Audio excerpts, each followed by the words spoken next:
Hello, people of the interwebs. It's important to acknowledge people who are coming into this sort of thing virtually, right? That's still participation. That's still part and parcel of all of this stuff that we're talking about in terms of big data. So I'm at Carleton University in Ottawa. I'm in the history department there, where I am the official digital humanities guy. I was hired in 2010 to be the official digital humanities guy, which is fantastic because it means that nobody really knows what it is I do, and consequently I can do anything I want, so long as I don't do what anybody else does. So it's liberating, but it also means that there's a lot of this tap dancing on the edge of the catastrophe curve, because you never know when things are going to break and fail in spectacular and often very public ways. So you make a virtue of that, and failing in public has been part of my shtick and my academic dog and pony show ever since. Because when I started at Carleton, I had been out of academia for about 8 years at that point. I did my grad work at Reading in the scintillating world of stamped Roman bricks from the 1st to 3rd century in the Tiber Valley, on the left bank. You can appreciate the employability that left me with when I returned to Canada. And so I ended up doing lots of really weird and interesting things, including a stint working at a for-profit university in the United States via online. And that was where one of my travel mishaps that Dan alludes to first occurred, because the good people at Customs didn't believe that there was such a thing. Anyways, the point of that was they had this thing they called the matrix. Everything is the freaking matrix. They had this thing called the matrix by which every faculty member was judged. And if you failed to make the grade, you got terminated quite quickly. So it was my first encounter with big data was very Orwellian, and I didn't realize it was big data at that point until I started telling people, yeah, I'm a digital humanities guy, sure. And so that experience colors some of the comments that I'm going to be making this morning. But the other thing that I should tell you, in all fairness, is that I am an out-and-out fraud. As an undergrad in '95 in Canada, I took a class on Etruscology, and the prof sent us all out onto the World Wide Web. So I went to Alta Vista, and I typed in Etruscans, and the first thing that came up was the Sex Communist Manifesto. So I duly wrote a paper at that point saying the World Wide Web will never be of any use to academics. It's a wasted time. You know the kind of essay I'm talking about, the one where the undergrad writes it to try and stick it to the prof? That was me. This is where you all laugh and shake your heads. Okay, good. That's better. So anything that I might say could be an out-and-out lie. So caveat auditor. The other little thing I need to ask, is there any English majors or English lit type people in the audience? That's good, because I'm about to really do horrible damage to English lit stuff. So that's good. That's good. So in as much as big data is a thing that we need to be interested in and concerned about, I'm interested in, that whole, you use the tools, but the tools reflectively change how you act yourself, this kind of meshwork, this corresponding that happens when you do these things, the ways that we become more algorithmic the more we use these algorithmic tools.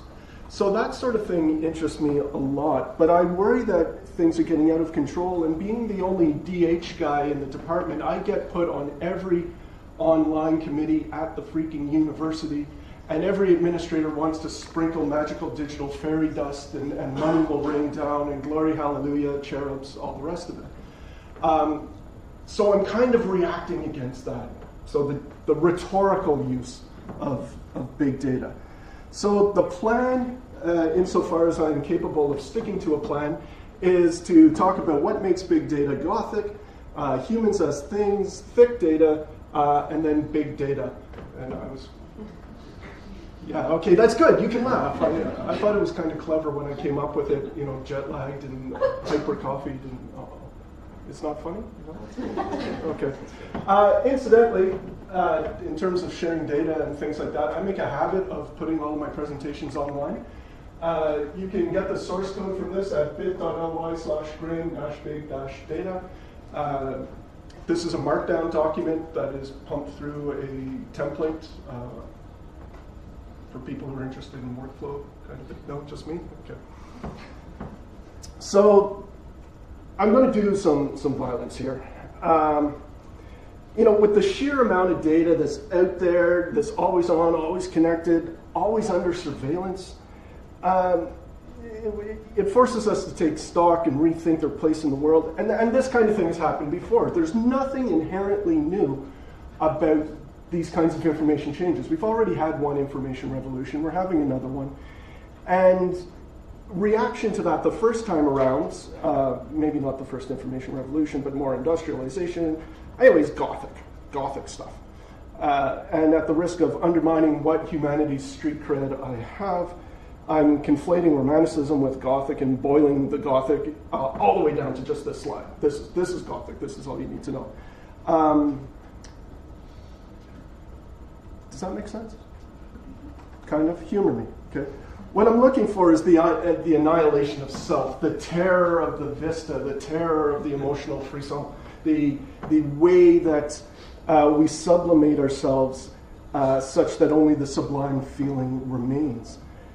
And, Fitbit, people have Fitbits, trackers, that sort of thing. Yes, we've got one over there. Okay, that kind of quantified self, that idea of sublimating yourself in the data, that's where I first came across this term, Big Data Gothic. There was a conference along personal tracking and that sort of thing, so I liked the phrase, so I stole it. And that's when I started thinking along these lines. Big data, the information world, it's Gothic, right? It absolves us of the burden of individual identity. The algorithm did it. I'm sorry you've lost your job, but you're in the bottom quartile. You're crap. Well, it doesn't matter that the previous person gamed the system. You've been denied a mortgage. Well, you live in a bad zip code. Well, why is it a bad zip code? Well, because people get denied mortgages there. The traces we leave are aggregated, interrogated, correlated, obfuscated. It's a vast digital landscape of signs and signals that only the machine in its sublime terror can fully contemplate and articulate. These artificial intelligence routines, these newspaper articles come out and they say, yippee, the AI works, we don't know why and we can't explain why, but look at all the things it finds. That's freaking scary. No, just me? But, it's invigorating its way into cultural heritage. This was out on Gizmodo. Gizmodo sounds a bit better. I'm Canadian.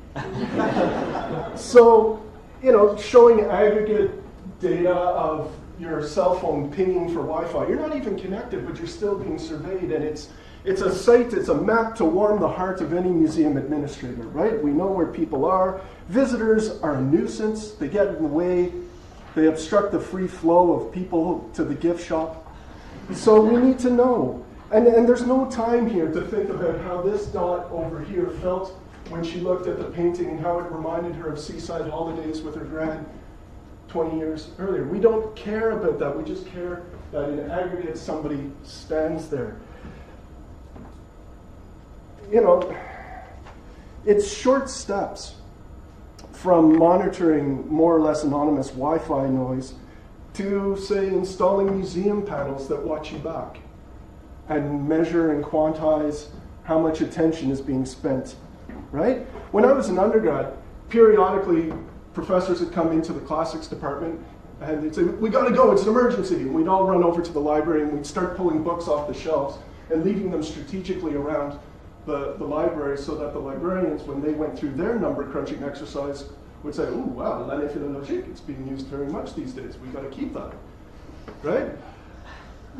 Do we want that sort of thing happening in a museum? Do you want a museum panel reporting, geez, nobody's looked at me in the last fortnight? Some administrator says, oh, well, let's take that off, let's deaccession it, let's find something else that people would look like. Are we ready for cultural heritage surveillance? I mean, this is happening all the time right now. This picture was doing the rounds on Twitter not that long ago. This is a pizza menu board in Norway, where normally you'd say, okay, pepperoni, all dressed, whatever, Hawaiian, which is an abomination in pizza terms.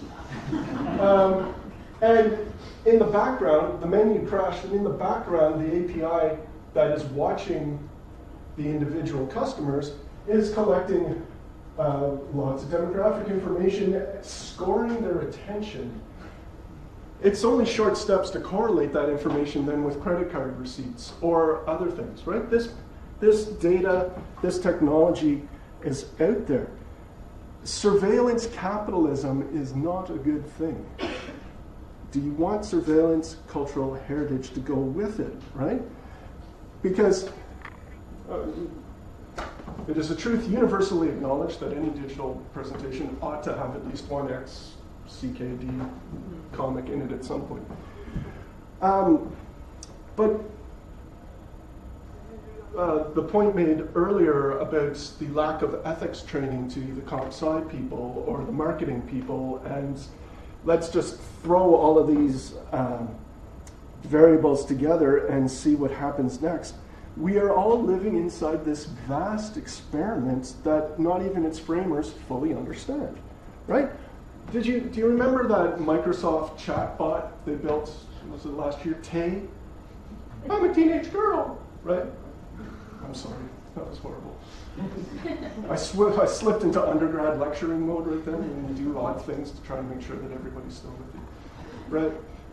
Tay, the robot, this chat robot, it will learn. So they put it in and released it on Twitter. Twitter, one of the most toxic environments, especially for women on the internet out there. And of course the bot turned evil because they forgot its context, right? And it's a machine learning routine, so it's one of these things that's built on or predicated on having lots of data. Well, if you do that, then you need to understand the context.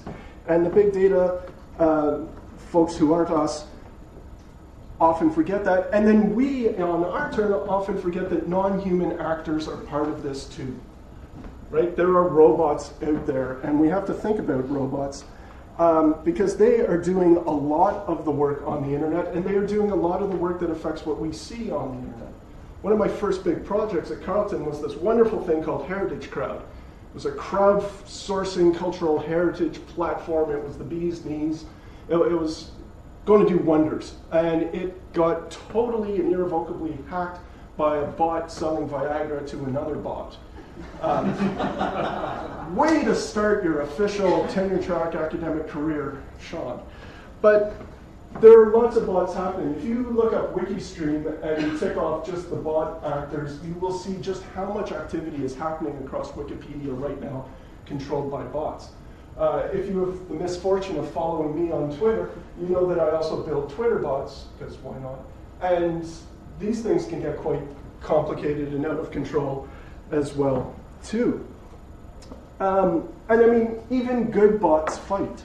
Right? Even bots made for good instead of evil will get locked into edit wars on Wikipedia because of the context in which they've been released. Right? The unintended consequences of algorithmic agency in our big data is something that we need to think about. I mean, you only have to look at the American election, the French election, pick your poison, to see how bots that are learning from us, learning with us, create signals that then get magnified by clickbait journalism, which then gets taken up by mainstream journalism, right? Which this whole cycle. So my point on this little digression is that we grab all this big data, we feed it to these algorithms that we don't really build carefully or ethically and without thinking through the context, and we release them back into the wild, which then has an effect on our day-to-day life. Okay? Woe is me, the end is coming. Look at me. No? Okay. I thought that might be funny. I apologize. So really this idea of big data Gothic comes down to something that Zoe Quinn said. She's a game designer who's been horribly attacked for being a woman on the internet. If you're not asking yourself, how could this be used to hurt someone, you've failed. Not a productive fail, but an abject failure, something horribly bad, right? You've been seduced by the data vista stretching out before you, the techno-utopianism, the obliteration of the self. Oh, the data! I'm just making sure you're all still with me. It's hot up here. Okay? It's the same impulse that Steve Jobs channeled when he more or less said, I don't do marketing, I do what I want, and because people don't know what they want. It's the same impulse that reaches for plagiarism detection software instead of asking, what is it about my course that makes plagiarism a rational response?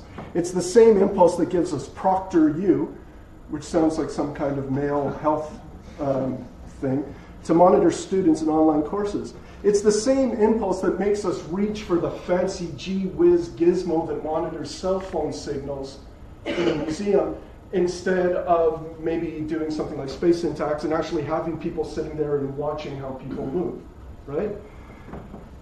The seductive lure of more data, cheaper data, suggests that eventually that all solutions will percolate out of the data, right? There was even that abysmal piece in Wired a few years ago that said the end of theory, because all you'd have to do was just look for correlations in the data. That's stupid. So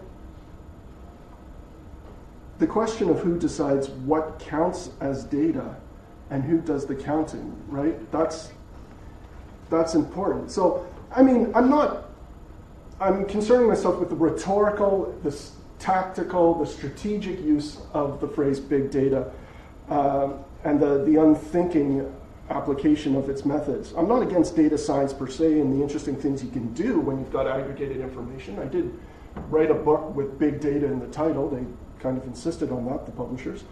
But it's what we call things matters. It's not for nothing that Hyacinth Bucket insists on bouquet. Right? Hyacinth Bouquet? Was I the only one who watched that show? Okay. So if we imagine big data as somehow objectively out there and not produced by conscious decision-making about what counts and who does the counting, you end up where people lose their jobs, like via the Matrix at that place I worked, missing out on credit, getting reconnected with abusive ex-partners on Facebook. Big data as an aggregated thing means that the means of production, the power in the system, shifts from those who create the data to those of us with the money and the privilege, the computing power to mine it, right? It's about the power that comes from data asymmetry, information asymmetry. I just like the picture. So let's call this blinkered version of working with human lives big data Gothic, right? Where it's reveling in the data landscape and draws much of its power from the thrill of offloading decision-making to the machines. It begins by thinking of, yay, Terry Pratchett fan. Woo! It begins by thinking of people as things. And you can only make people things. It necessarily means that we lose the humanity that is in the data, right? So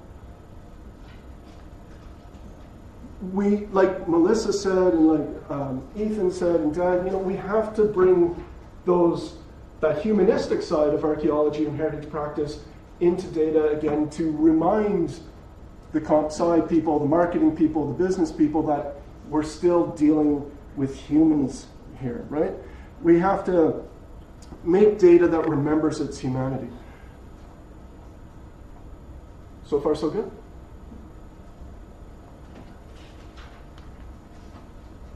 Okay. I feel like I'm rushing, and that could be a function of the jet lag and the coffee and the lack of sleep. So if I am rushing and not making any sense, just do that, and I will slow down. Okay, good. So when you think of humans as things, a poorly trained machine learning routine can do huge damage, right? The drone strikes that happen in the US, well, there's a 0.008% false positive rate. Well, shoot, that sounds awesome. But that translates in the population of the targeted country to 15,000 people. 15,000 lives as false positives. 15,000 lives that can end up on the receiving end of one of these. Right? This is an extreme case, obviously, of what the misapplication of big data to human lives can produce. But swap that out for mortgages, or losing your job, or being trapped in one of these cycles. And I recommend Weapons of Math Destruction as a very good read on this question. So I'm going to shift gears for a moment and say, okay, warnings heard. Now what, Shawn? What do you do with this sort of thing? So this project, can there be anything more thing-like, treating humans as things, than the actual trade in human remains?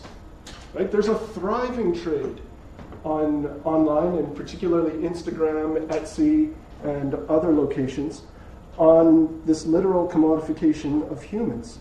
So I'm working with Damien Huffer, who's a postdoc at University of Stockholm at the moment, and this trade exists in a gray zone. Whether it's illegal or not depends on where you're doing the buying, where you're doing the selling. Where does the buying and selling actually happen on an online platform? In whose jurisdiction? It depends on whether the things come from an official collection of medical specimens or deaccession museums. It's very complicated. So we're not trying to say this person is doing illegal stuff, this person is doing legal stuff, but rather we're trying to use these algorithmic tools to get a large-scale view of what's going on. What do these folks talk about? What does this community look like? So, which is why Dan alluded to my crossing the border. Hello, Customs and Border Service. When you have 15,000 photographs like this on your laptop, on its desktop, it might raise questions. And let me tell you, there is some crazy, unpleasant stuff being shared this way. When I do come across stuff that is clearly illegal, you can be sure that we have talked to the relevant authorities. Somebody had a video where they were degreasing a skull on their kitchen stove. Yeah. Anywho.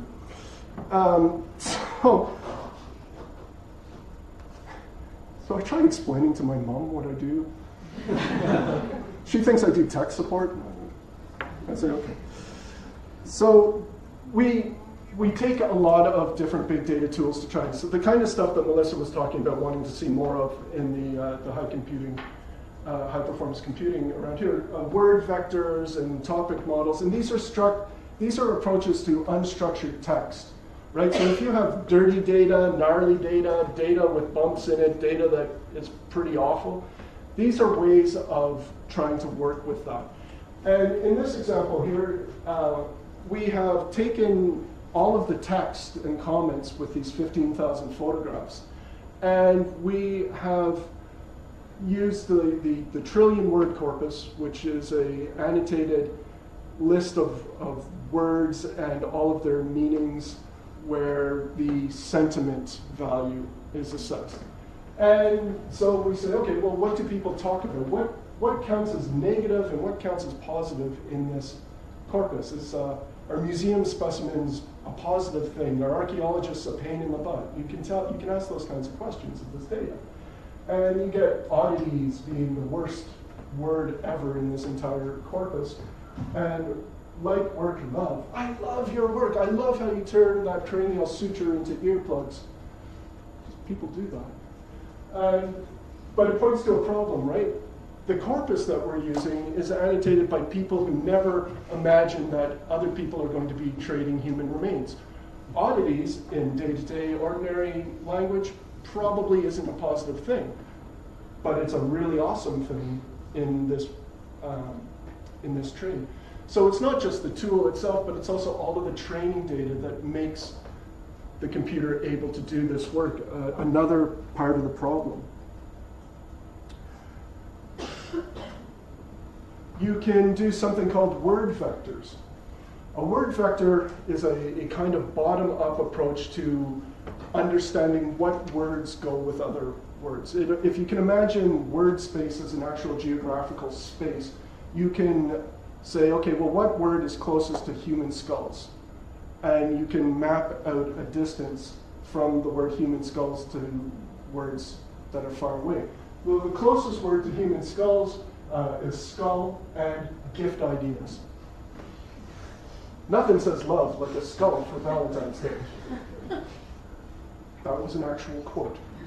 And then you can start mapping, reducing all of that multi-dimensional, crazy multi-dimensional complexity to two-dimensional visualization.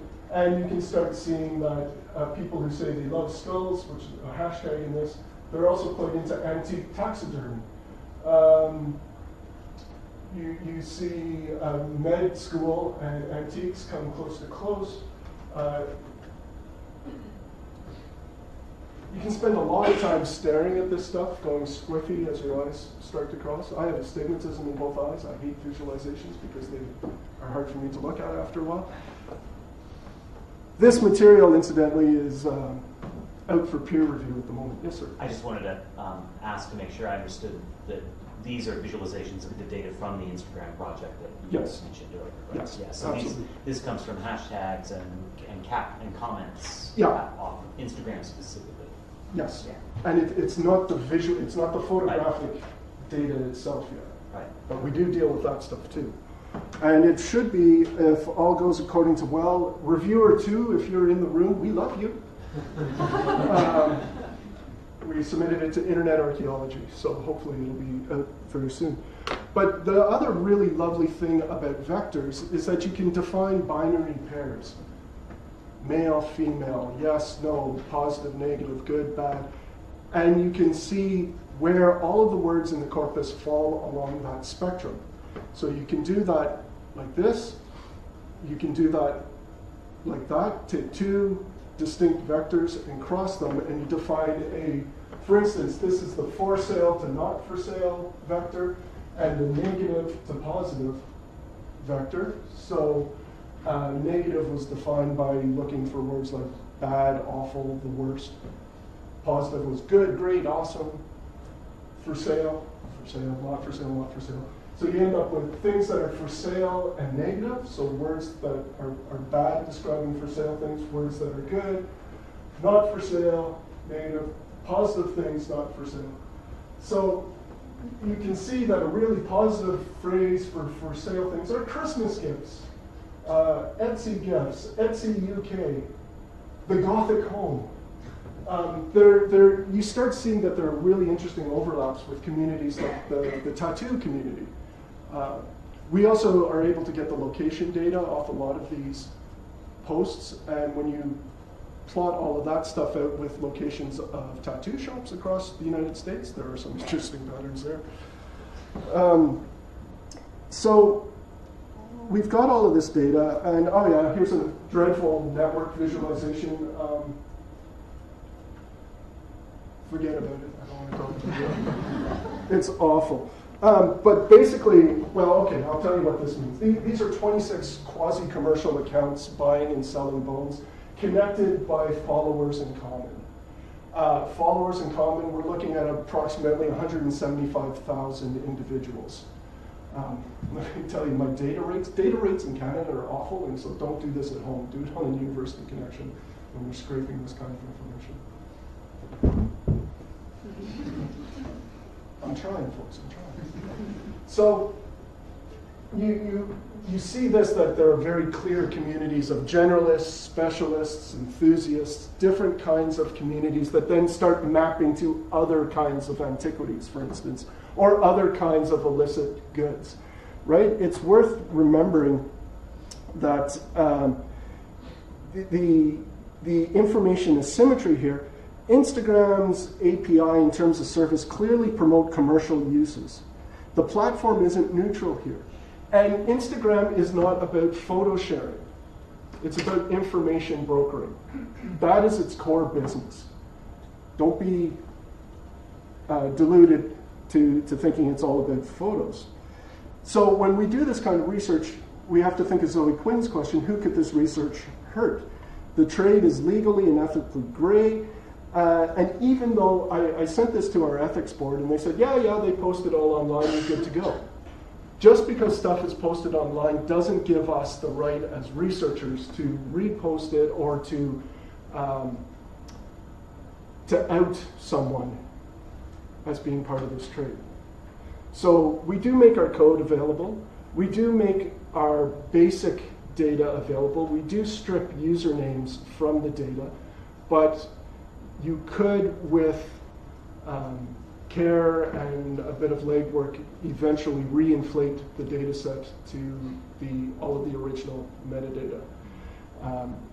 The ethics of doing all this is still very much a developing concern. Oh yeah, and we do visual stuff too, right?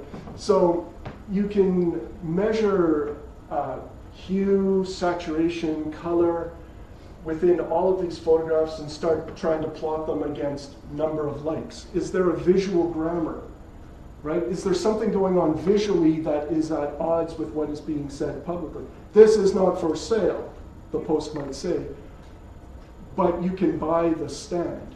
And there will be a skull on the stand, but the camera is clearly focused on the skull, not the stand, right? Talk to me off list. So we're doing that. We're using things like the Paystack API, looking, do people mimic the composition of photographs that they like?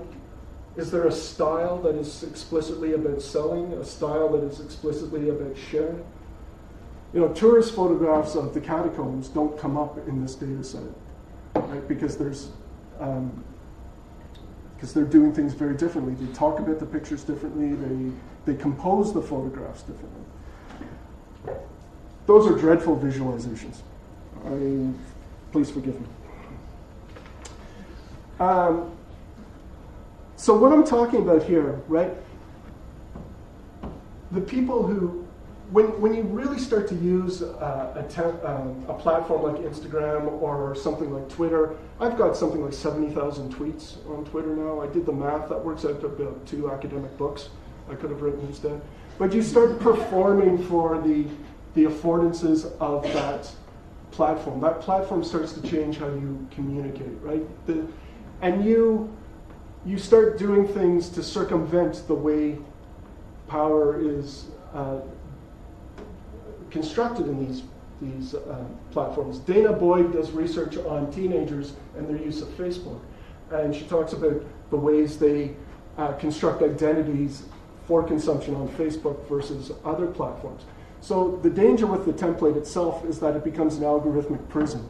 We start by performing and we end up being trapped by our performance. And to guard against that, you need things like what Trisha Wang describes in her piece on the fall of Nokia as thick data, right? That you need the data analytics, sure, but you also need this humanistic input. Is that making sense? Thick archaeological data. It's peanut butter.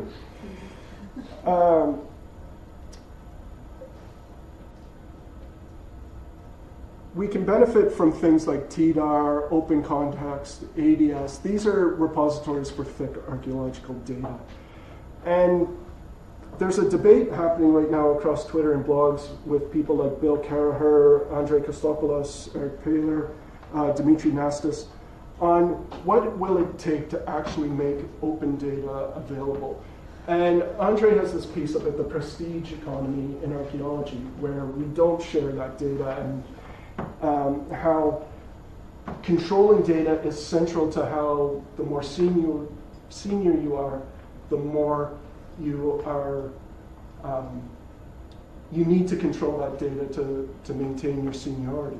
So it's a really interesting conversation to happen, because it is the social context of being an archaeologist or being an academic archaeologist that are pushing hard against such things as open context and open data. I'm with people like Caleb McDaniel, who's a historian, if my data, gnarly and dirty as it is, if I haven't seen the interesting story in it by now, I'm never going to see the interesting story. So I put it all up. If you want some XRF and XRD data on stamped Roman bricks, have I got a data set for you? But you know, when I was in the academic wilderness, I never had any sort of traction as an academic at all until I started giving stuff away on the web. Electricarchaeology.ca, my blog. It's been going for 10 years now. But I can do that, right? I'm a white guy on the internet. Your mileage will vary. And you got to do things that are safe and make sense for you in your particular context. Don't expose yourself to danger just because Shawn got up and said some silly things in the front of the room, right? I teach a class on video games and simulation for historians, and I used to tell my female students, all my students, put all your stuff online, use your real name, build your academic identity. And then Gamergate happened, which if you've managed to miss this, then you're lucky, but it's a toxic cesspool of abuse. And it's especially focused on women who raise their head above the parapet online. So you have to be careful. You have to do what is sensible for you. So I'll just show some interesting visualizations that I'd like to say that I've made, but I haven't. Andy Bevan taking a model from epidemiology, looking at controls and cases, accounting for the messiness of data by using that kind of approach. This is working with portable antiquity scheme data. Very promising stuff. I make horrible visualizations. Okay? I'm really crappy at it. But you got to remember, an Excel spreadsheet is sometimes a visualization too. This is a topic model of the Roman material in the portable antiquity scheme. And a topic model, if you can imagine a world where, say, the writer for a Daily Mail article sits down and has 3 bins of words beside him, and he pulls words at random out of those buckets to compose an article, then in principle you can reverse engineer the article back to those 3 buckets. The Guardian writer might have 30 buckets as they're pulling and going back.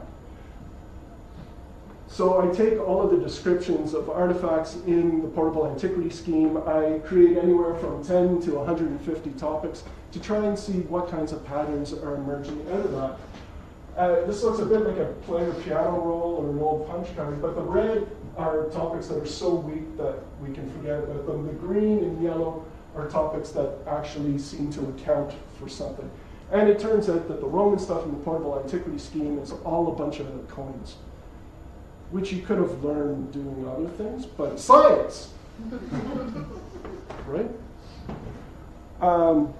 I did the same thing with 20,000 articles from the English-speaking world connected with archaeology, as you do. Downloaded them from JSTOR in small batches so as not to get in trouble. And I started looking for how people talked about data and data reuse. We're really good at talking about reusing somebody else's conclusions, but never talking about data itself or things that didn't work, right? These inflection points roughly correspond with changes in the major changes in archaeological history. It's a lot of fun. I can give you the URL. You can play with it if you want. This is awful, so I'm going to skip that.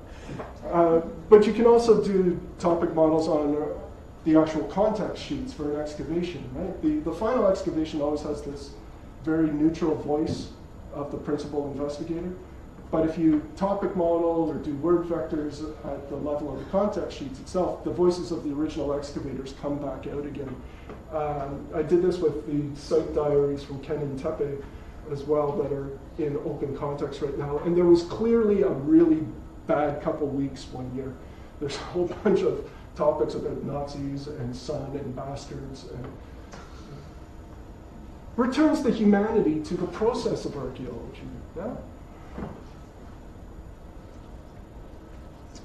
David Mimno has done this with stuff at Pompeii. We're going to talk about that, maybe not. But I want to talk about how we resist becoming complicit in data asymmetry, and how do we break down that prestige equation, right? you have to do both the data science and the digital humanities to it. You have to have diverse teams that mitigate the digital bias. You have to normalize using open methods, open source tools, document workflows, no proprietary stuff. Keep a fail log. For the love of God, talk about the things that didn't work so that I don't end up spending 2 months of my life trying. Sorry, I touched a nerve there. But we have to be willing to talk about the stuff that didn't work, right? The productive fails. And also, screw with expectations and conventions. Forget privileging the visual, right? Don't be trapped in doing what we've done before, because at scale and with computing power, the unintended consequences can trap us. So how can we break out of big data Gothic? Well, what if we listened to the data for a bit, right? Let's press the button and see what happens. Maybe you can hear this. Maybe something will happen. Ideally, at this point, a new window would be opening and, oh, okay, that's cool. So this is Roman coin data and coin hoard data from Roman inscriptions of Roman Britain. And the idea is that the data is used to run an auction for sound.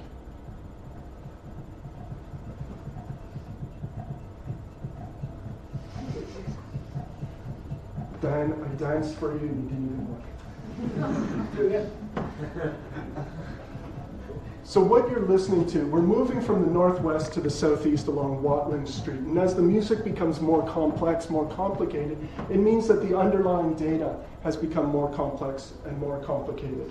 And that there's a difference between individual finds of coins, which might be taken to represent local economic activities, versus coin hoards, which could be taken to represent maybe exceptional activities.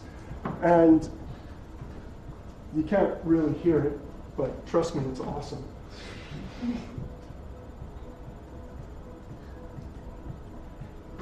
Not much happens in central Roman Britain. Roman Britain's a big old donut. All of the activity is out around the edges. And yeah, I could have drawn a map, heat map, and colored it. But there's something about the temporality of music that returns the time equation into our archaeological data, and you experience the data differently. You can hear far more differences in data than you can see, right? And especially when you add the temporality, if the sound is off the beat, you can hear that difference down to extreme levels of precision. You might not have the language to express what the problem is unless you've had musical training, but it's there, right? So we need to we need to be playful, we need to try different things. I'm going to stop this now. It gets loud in a second because we hit London and Kent. No? Anyways, that was listening to Watling Street, and that was my entry in Heritage Jam from the University of York 2 years ago. And I love the way that those folks up there with Sarah Perry and Colleen Morgan and Megan Dennis and the rest of them are doing really playful engagements with large data sets. But we can do other things too. I can take my 15,000 images, I can extract all of that hue, saturation, and chroma? What's the other value? Anyways, doesn't matter. There's 3 color values that you can extract. I can use those 3 values to make a musical chord, and I can play for you the Bone Song, which I won't because I put a techno beat on it because I could. I shouldn't have done that. But you can also take that 3-dimensional, those 3 values, all of that 3-dimensional, and create a haptic experience of the data. And I've done this with a number of different data sets now, and I have these bizarre little sculptures on my desk. And this ability to feel and be visceral with the data right? It's about engaging with the data in ways that make it strange and make it new to you again, right? It breaks us out of our unconscious biases when we look at archaeological data. You put data on a map, we are trained to read things left to right, top to bottom. We naturally privilege relationships in the top to bottom, left to right registers. We do it unconsciously. So you gotta screw with things to make it odd and different to start seeing new things in your data again. And so I thought, what the hell, I'll build a journal to do that. This slide is kind of not very useful because it clips the side, but it's called Apoiesin. It's going to be all Creative Commons, wonderful stuff. Follow electricarchaeology.ca for more. Sometime this summer, we will reveal the curtain, and it'll be awesome. Yeah. So just to wrap things up, because I've been talking for a lot now, if you find yourself making excuses and blaming the algorithm, this is the past hour boils down to this. If you blame the algorithm, that's big data Gothic. But if you are liberated by digital tools to see the data in a new way, that's big data. And I thought that was very clever. You can laugh at that. It would complete me if you did. I came a long way. Anyways, I'm Shawn. Thank you very much for your attention.